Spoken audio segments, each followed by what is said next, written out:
Welcome to Trading Tool Overview with Derek Frey.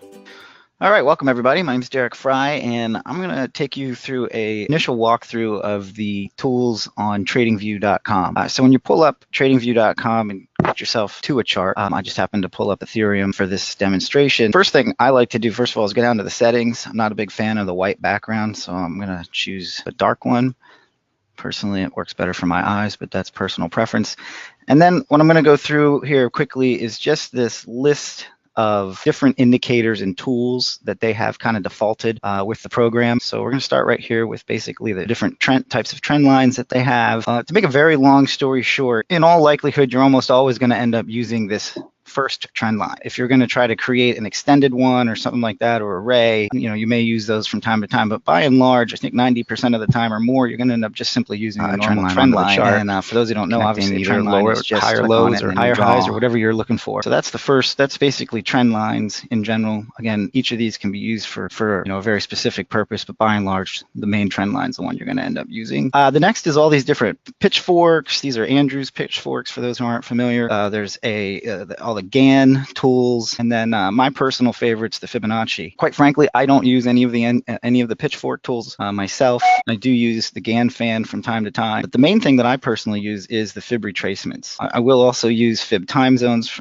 once in a while, but again, just like the trend line, I'd say about 90% of the time you're going to end up using Fib retracement levels. So one way just to connect a high to a low, and then you have a rough idea of where each individual Fibonacci level lies within that trend, if you will, or within that that data range. So for instance, from high to low here, you can see this retracement got us to the 618.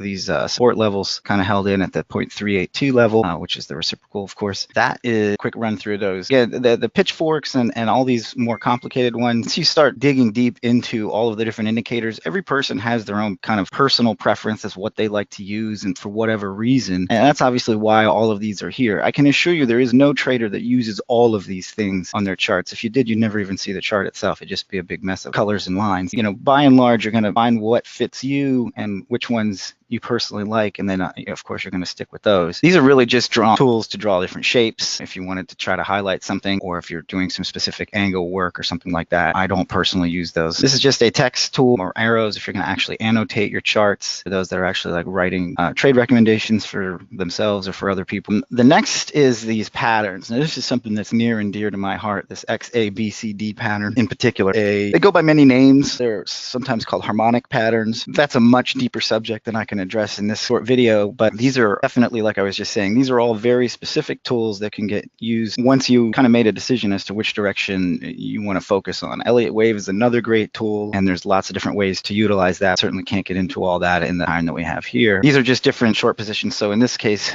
it gives you a way to measure risk to reward, which is key. So it's telling you, these are just the defaults. You can of course change this, but it's giving you a risk to reward ratio by default of 1. So it's, if you're going to try to make $100, it's risking $100. You can of course change that and increase your risk to reward ratio by reducing your risk, or you can increase your target and therefore also increase your risk to reward ratio. And then these are also just a bunch of ways of annotating the chart. So by and large, just to review quickly, for the most part, you're probably going to end up using some basic trend lines. Myself, at least, I'm always using Fibonacci retracements. Personally, I'm always using these XABCD patterns. Does that make them the right tools to use or the ones that you should use? Not at all. Not necessarily. Like I said, it comes down to personal preference. That's why there's all these choices. If you're looking for one right answer, I can assure you're never going to find it. The real secret to using any of these tools is, number one, studying them, learning exactly what it is that they're about, what they do, how they're constructed, why they were originally constructed, all of that stuff. And then if you do actually find one that you like and that you believe in, then the number one rule is consistency. Once you've chosen your tools, you have to be consistent with them. If you're one of these guys that uses, one tool for one trade, another tool for another trade, and you kind of just use this method hopping